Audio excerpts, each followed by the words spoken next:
everyone, welcome class 12th to today's video lecture. Class, today we will proceed with the next chapter of controlling, that is importance of controlling. Class, importance of controlling आपको easily तब समझ आएगा जब आपने previous lecture जो है controlling का वो बहुत अच्छे से attend किया है, क्योंकि उसके अंदर हमने controlling को deeply study किया था, controlling का जो meaning है with example अच्छे से समझा था. तो जब आप कंट्रोलिंग का बेस समझ चुके हो, कंट्रोलिंग का कॉन्सेप्ट समझ चुके हो, तो इंपॉर्टेंस समझने में आपको बिल्कुल दिक्कत नहीं आएगी. लेकिन अगर फॉर एनी रीजन, अगर किसी भी वजह से आपका जो प्रीवियस लेक्चर है वो मिस हो गया है, तो पहले आप प्रीवियस लेक्चर अटेंड करो, then come to the importance of controlling. तो क्लास, इंपॉर्टेंस ऑफ कंट्रोलिंग में 6 पॉइंट्स हैं, एंड जैसा कि मैं कह रही हूँ, अगर आपने कंट्रोलिंग का बेस समझ लिया है तो 6 के 6 पॉइंट्स आपको बहुत इजीली समझ आ जाएंगे. First point, Accomplishing organizational goals. ये तो ऑब्वियस बात है क्लास, आपको पता हमने कंट्रोलिंग में क्या करते थे, हमारा एक प्लान्ड टारगेट होता है, देन हम एक्चुअल परफॉर्मेंस देखते हैं एंड हम ये चेक करते हैं कि कोई डेविएशन तो नहीं है.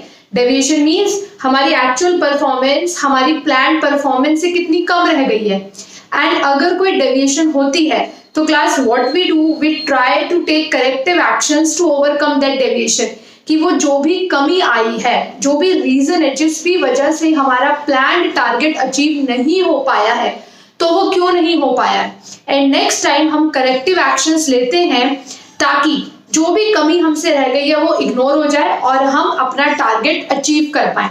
तो सिंपल सी बात है क्लास, जब कंट्रोलिंग में आप करेक्टिव एक्शंस ले रहे हो जिससे डेविएशन रिकर ना हो, यानी आपका फोकस क्या है कि डेविएशंस ना हो और आप अपना टारगेट अचीव कर लो. तो जब आप हर बार अपना टारगेट अचीव करते रहोगे तो automatically you will achieve organisational goals. Class, अब 2 इंपॉर्टेंट पॉइंट्स हैं जो इस हेडिंग के अंदर आते हैं. Controlling function measures progress towards the organisational goals and involves taking corrective actions in case of any deviation. ये हम डिस्कस कर रहे हैं क्लास कि कंट्रोलिंग फंक्शन के अंदर हम यही चेक करते हैं कि हमारी एक्चुअल परफॉर्मेंस कितनी प्रोग्रेस पे है, कितना ज्यादा गोल्स को अचीव कर पा रही है, एंड अगर इन केस ऑफ डेविएशन कोई डेविएशन होती है तो उसके लिए हम क्या ले लेते हैं, corrective actions. Try to learn the point side by side. अलग से स्ट्रेस नहीं देना लर्निंग पे. सिंपल सी बात है कि कंट्रोलिंग फंक्शन हमारी प्रोग्रेस चेक करती है कि हम गोल्स कितना अचीव कर रहे हैं, एंड अगर डेविएशन होती है तो करेक्टिव एक्शंस लिए जाते हैं. Second point, through controlling every attempt is made to keep the activities on right track. यही तो करा हमने, हम हर कोशिश करते हैं, हम हर करेक्टिव एक्शन लेते हैं कि हमारी जो भी एक्टिविटीज हैं वो राइट ट्रैक पे रहे, so that organisational goals could be achieved effectively and efficiently. I hope class ये पॉइंट सबको क्लियर हो गया होगा, बहुत सिंपल पॉइंट है ये. Yes class, next point is judging accuracy of standards. यहाँ पे मैंने हमारी जो प्रीवियस क्लास वाला एग्जाम्पल था वो फिर भी लिख दिया कि अगर हमें इसको समझने के लिए यूज करना हो. क्लास देखो, कंट्रोलिंग से हमें ये पता चलता है कि जो हमने स्टैंडर्ड सेट किए हैं, स्टैंडर्ड मीन्स जो हमने प्लान्ड आउटपुट या जो हमने टारगेट सेट किए हैं वो करेक्ट है भी या नहीं. जैसे क्लास में आपको एग्जाम्पल देती हूँ, आपने प्लान्ड आउटपुट सेट करा 1000 यूनिट्स पर मंथ.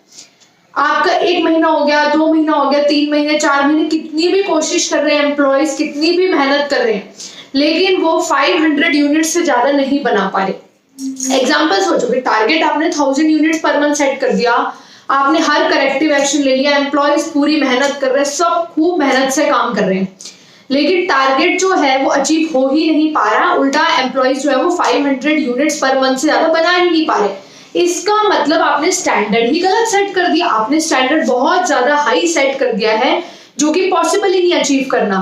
तो कंट्रोलिंग से हमें यह भी पता चलता है कि जो हमारे स्टैंडर्ड्स हैं वो कितने एक्यूरेट है. या फॉर एग्जांपल क्लास, आपने टारगेट सेट करा 1000 यूनिट्स पर मंथ और एम्प्लॉयज ने मजे मजे में बना लिए 5000 यूनिट्स पर मंथ. मतलब इसका मतलब तो आपने टारगेट बिल्कुल भी सही सोच समझ के सेट नहीं करा.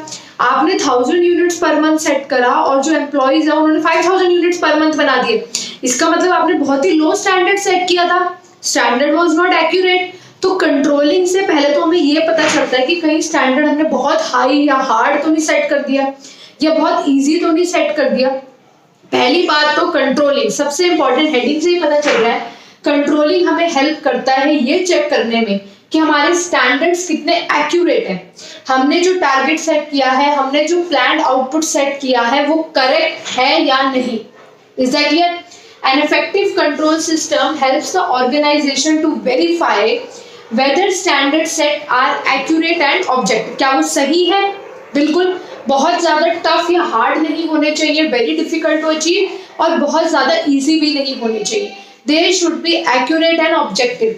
Second, a good control system keeps a careful check on the changes taking place in the business environment and helps in revising standards as and when required. Control function का ये भी काम होता है कि बिजनेस एनवायरनमेंट में जो भी चेंजेस आ रहे हैं उनकी स्कैनिंग करते रहें, उनको एनालाइज करते रहें एंड उसके अकॉर्डिंग अपने स्टैंडर्ड्स भी चेंज करते रहें.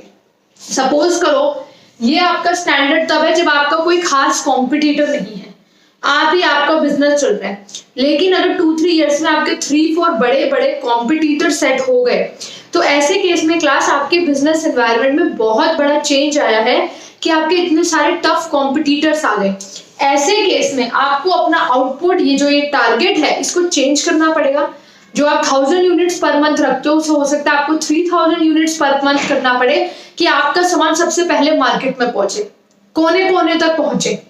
ठीक है, तो अगर बिजनेस एनवायरनमेंट में कोई चेंज आ रहा है, जैसे 3-4 कॉम्पिटिटर्स आ गए, तो आपको अपना टारगेट जो है वो रिवाइज करना पड़ेगा, उसको चेंज करना पड़ेगा to meet the changes in the business environment. तो यहाँ पे 2 पॉइंट सिंपल है क्लास. फर्स्ट पॉइंट ये कह रहा है, ये चेक करता है कंट्रोलिंग कि स्टैंडर्ड जो सेट किया है वो एक्यूरेट है या नहीं. एंड सेकंड ये चेक होता है कि बिजनेस एनवायरनमेंट में जो भी चेंजेस आ रहे हैं उसको वो चेक करता है एंड स्टैंडर्ड्स को चेंज करता है according to the changes in the business environment. यानी स्टैंडर्ड्स चेंज किए जाते हैं to cope up with the changes in the business environment. Yes class, third point, improving employees motivation. Class देखो controlling में क्या होता है, जो कंट्रोल सिस्टम है उसमें एम्प्लॉइज को पहले ही पता चल जाता है कि एक्सपेक्टेड परफॉर्मेंस क्या है, ये टारगेट क्या है, क्या चीज उन्हें अचीव करके दिखानी है. Are you getting this thing? उन्हें पता चल जाता है कि उनकी परफॉर्मेंस का टारगेट क्या है, कंपनी ने क्या, या डिपार्टमेंट ने क्या टारगेट फिक्स किया है, मैनेजर ने क्या टारगेट फिक्स किया है जो उन्हें अचीव करके दिखाना है. ठीक है, a good control system ensures that employees know well in advance. Employees को पहले से ही पता है what are they expected to do, उन्हें करना क्या है, and what are the standards of performance on the basis of which they would be appraised. Means वो क्या स्टैंडर्ड्स हैं, वो क्या टारगेट है जिसके ऊपर उनकी परफॉर्मेंस अप्रेजल होगा, जिसके ऊपर उनकी परफॉर्मेंस मेजर करी जाएगी और एम्प्लॉइज का इवैल्यूएशन होगा.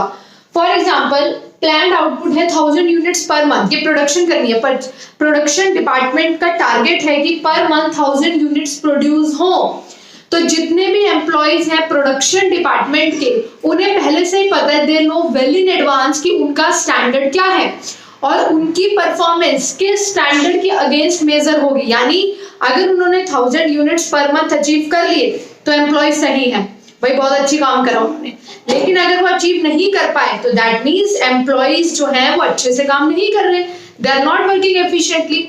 तो एम्प्लॉइज को पहले से ही पता चल गया कि उनका स्टैंडर्ड क्या है जिसके अगेंस्ट उनकी इवैल्यूएशन होगा. तो इससे क्या होता है क्लास, जब एम्प्लॉइज को पहले से ही पता है कि उनसे क्या एक्सपेक्ट किया जा रहा है, एम्प्लॉइज को पहले से ही पता है कि उनका स्टैंडर्ड क्या है, तो ये चीज उन्हें मोटिवेट करती है. वो पहले से ही प्रिपेयर्ड है, उनका माइंड प्रिपेयर्ड है, वो मेहनत करते हैं ताकि वो टारगेट अचीव कर सके. एक बार इन 2 पॉइंट्स को दोबारा रीड कर लेते हैं. A good control system ensures that employees know well in advance, they know well in advance what are they expected to do and what are the standards of performance on the basis of which they would be appraised, कि क्या वो standards होंगे जिनके ऊपर उनकी performance appraisal होगी. It thus motivate them and helps to give better performance. तो बहुत सिंपल पॉइंट्स है कंट्रोलिंग, बहुत ज्यादा आपको टेक्निकल दिमाग नहीं लगाना, सिंपल पॉइंट्स है, इन्हें सिंपली ही आपको समझना है. Next point is class ensuring order and discipline. बहुत सिंपल पॉइंट है class. Controlling creates an atmosphere of order and discipline in the organization. It helps to minimize dishonest behavior on the part of employees. मतलब जो employees आप कह सकते हो चोरी करते हैं या फ्रॉड करते हैं, वो चांसेस कंट्रोलिंग में बहुत बहुत बहुत ज्यादा कम हो जाते हैं, because under controlling a close check is kept on the employees. मतलब एम्प्लॉइज के ऊपर काफी ज्यादा मॉनिटरिंग होती है, सुपरविजन होता है, एक क्लोज चेक होता है उनके ऊपर. तो ऐसे केस में बहुत कम चांसेस होते हैं कि एम्प्लॉइज किसी भी तरह का फ्रॉड या डिसऑनेस्ट बिहेवियर करेंगे। क्लास में फिर कह रही हूँ, कंट्रोलिंग की जो इंपॉर्टेंस है या जो ये पूरा चैप्टर है बहुत जनरल एंड सिंपल पॉइंट से बना हुआ है। आप खुद इसको एक बार रीड करके देखो कंप्लीट पॉइंट को। Controlling creates an atmosphere of order and discipline in the organisation. It helps to minimise dishonest behavior on the part of employees. How? By keeping a close check on their activities. इतना close check रखा जाता है उनकी activities पे, इतना ज्यादा monitoring होती है क्लास की, simply dishonest behavior का chance ही खत्म हो जाता है। Okay, now let's move to the next point. Class C, controlling से कोऑर्डिनेशन आता है। क्लास इसकी एक्सप्लेनेशन में दो इंपॉर्टेंट एस्पेक्ट हैं, ध्यान से सुनना। पहला एस्पेक्ट है कि हर डिपार्टमेंट का अपना एक प्लान्ड आउटपुट होता है, अपना एक टारगेट होता है जो एम्प्लॉयज को अचीव करना होता है। तो क्लास यानी सभी एम्प्लॉयज के एफर्ट्स को एक डायरेक्शन मिल जाती है। जैसे अगर मैं आपको एग्जांपल दूं कि प्रोडक्शन डिपार्टमेंट का प्लान्ड टारगेट है 1000 यूनिट्स पर मंथ, तो प्रोडक्शन डिपार्टमेंट के सभी एम्प्लॉयज को एडवांस में ही पता है कि उन्हें पूरे मंथ में 1000 यूनिट्स प्रोड्यूस करनी ही करनी है। यानी उनके एफर्ट्स को एक डायरेक्शन मिल गई, उन्हें एक फोकस मिल गया, उनको एक मोटिव मिल गया, एक डायरेक्शन मिल गई कि हाँ हमें 1000 यूनिट्स प्रोड्यूस करने हैं। ठीक है, तो पहला एस्पेक्ट तो यही है क्लास कि कंट्रोलिंग के अंदर हर डिपार्टमेंट के एम्प्लॉयज को एक डायरेक्शन मिल जाती है। ठीक है, अब ध्यान से देखो क्लास, सपोज करो ये प्रोडक्शन डिपार्टमेंट का टारगेट है 1000 यूनिट्स पर मंथ। तो अगर प्रोडक्शन वाले 1000 यूनिट्स पर मंथ बना रहे हैं तो सेल्स डिपार्टमेंट का टारगेट क्या होगा कि पर मंथ में कितनी सेल्स होनी चाहिए, 1000 यूनिट्स। भाई जब प्रोडक्शन वालों का टारगेट है कि हम एक महीने में 1000 यूनिट्स प्रोड्यूस करेंगे, तो सिमिलरली क्लास सेल्स डिपार्टमेंट का टारगेट भी क्या हो जाएगा कि हमें एक मंथ में 1000 यूनिट्स जो है वो सेल करनी है। तो सेकंड एस्पेक्ट डेफिनेशन का एक्सप्लेनेशन का यही है क्लास कि जो डिफरेंट डिपार्टमेंट्स हैं वो अपना अपना प्लान्ड टारगेट सेट करते हैं, बट वो प्लान्ड आउटपुट या वो प्लान्ड टारगेट वो कोऑर्डिनेटेड होता है एक दूसरे से। इस तरह कोऑर्डिनेटेड होता है so that organisational goals could be achieve. अब आप खुद सोचो, प्रोडक्शन डिपार्टमेंट का टारगेट तो हो कि पर मंथ सेल हो 1000 units per month. Sales department अपना टारगेट रख ले कि सेल्स हो 5000 units per month. How is it possible? जब प्रोडक्शन वाले एक मंथ में 1000 यूनिट्स बना रहे हैं तो सेल्स वाले 5000 कैसे सेल कर सकते हैं? It's not possible. तो यहाँ पे कोऑर्डिनेशन नहीं होगा, लेकिन ऐसा होता नहीं है। होता क्या है कि हर डिपार्टमेंट जो अपना प्लान्ड आउटपुट सेट करता है वो इस तरीके से सेट करता है कि उनके बीच में आपस में क्या बना रहे, कोऑर्डिनेशन बना रहे। ठीक है, तो एक बार रिवाइज कर लेते हैं इस पॉइंट को। फैसिलिटेटिंग कोऑर्डिनेशन इन एक्शन के दो एस्पेक्ट है क्लास, और ये दोनों ही एस्पेक्ट आपको अपनी आंसर शीट में लिखने हैं, तभी पॉइंट की एक्सप्लेनेशन कंप्लीट होगी। फर्स्ट पॉइंट क्या है? कंट्रोलिंग जो है it provides direction to all the activities and efforts of the employees. उन्हें टारगेट मिल जाता है, एक डायरेक्शन मिल जाती है। ठीक है, तो it provides direction to all the efforts and activities of the employees. Number 2 कि एवरी डिपार्टमेंट को, हर डिपार्टमेंट का अपना प्लान्ड आउटपुट है and those planned outputs are well coordinated with each other so that organisational goals could be achieve. ये सब चीजें आपको एनसीईआरटी में क्लियरली मिल जाएंगी। ओके, लास्ट पॉइंट है class, making efficient use of resources. Class बहुत सिंपल पॉइंट है ये लास्ट के, एंड इनके अंदर कॉन्सेप्ट समझना इंपॉर्टेंट है। Making efficient use of resources. Class ध्यान से देखो, कंट्रोलिंग का फोकस क्या रहता है कि रिसोर्सेज का बेस्ट से बेस्ट और ऑप्टिमम यूज हो। वो तो होता ही है क्लास। देखो कैसे, कंट्रोलिंग एक टारगेट सेट करता है कि इतने एम्प्लॉइज हैं, इतना रॉ मटेरियल है, इतनी मशीन्स है, तो इतना आउटपुट तो बनना चाहिए। अगर वो आउटपुट नहीं बन पाता, अगर टारगेट अचीव नहीं हो पाता, तो कंट्रोलिंग क्या करता है? कंट्रोलिंग डेविएशन देखता है कितनी आई, उनके रीजंस आइडेंटिफाई करता है कि डेविएशन क्यों आई, क्यों कमी रह गई, क्यों टारगेट अचीव नहीं हुआ। उसके बाद कंट्रोलिंग क्या लेता है? करेक्टिव एक्शंस, यानी जहां पे भी रिसोर्स की वेस्टेज हो रही थी, जहां पे भी कमी आ रही थी, वो दोबारा ना आए। ये जो डेविएशन है रिकर ना करे। तो ऐसे में कंट्रोलिंग ने क्या करा, जहां भी वेस्टेज हो रही थी उसको करेक्टिव एक्शन लेके रोक दिया ताकि टारगेट क्या हो जाए, अचीव हो जाए। समझ रहे हो क्लास? तो एफिशिएंट यूज ऑफ रिसोर्सेज कैसे हुआ, क्योंकि कंट्रोलिंग में टारगेट सेट है, अगर टारगेट अचीव नहीं हो पा रहा, आप उससे कम प्रोडक्शन कर रहे हो या जो भी है आप उससे कम आपकी एक्चुअल परफॉर्मेंस है, दैट मीन्स कहीं ना कोई रिसोर्स क्या हो रही है, वेस्ट हो रही है। चाहे ह्यूमन रिसोर्स हो, अगर एम्प्लॉयज गप्पे मार रहे हैं तो ह्यूमन रिसोर्स वेस्ट हो रही है, रॉ मटेरियल वेस्ट हो रहा है, कुछ भी डेविएशन आ रही है तो उसका रीजन होगा। तो कंट्रोलिंग उस रीजन को एनालाइज करता है and then controlling corrective action लेता है ताकि वो जहां भी गड़बड़ हो रही थी, जो भी डेविएशन का रीजन था वो खत्म हो सके।